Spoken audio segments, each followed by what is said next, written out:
Hi, this recording is for the 1405 classes from Heber and Jonathan Allen, their labs, and specifically for Lab-05 and my 2023 spring semester class. This lab is pretty straightforward, but I wanted to make sure to communicate what your code should look like when it's running, right? You have a picture of what it should look like, but pictures don't always explain everything. So I'm going to try to run through this quickly so you can start on it. I'm going to run .NET run my program. It's inside this. We're going to run it. I clear my screen. I print exactly kind of what you see on your lab. So the first thing I want to show you is like, okay, well, let's put in some numbers, 22 and 32. Enter.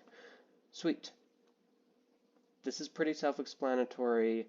The one thing I want to point out is that my 22 and 23 are erased where they were. Does that make sense? As well as my enter number 2 is still visible.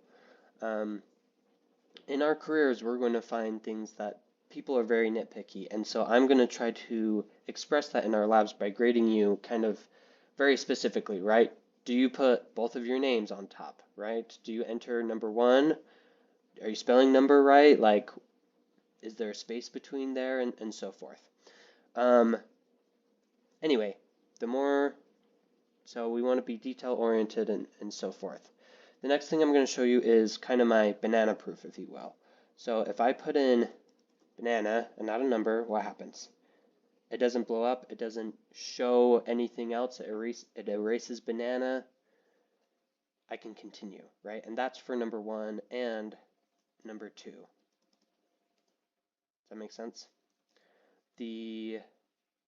And as you can see, I don't delete the previously written line. So as you can see, this is kind of what it's supposed to look like, right?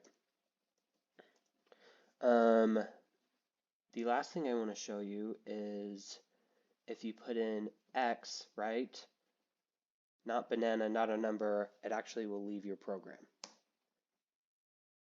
Thank you. I hope that helps communicate what our goals are for this lab.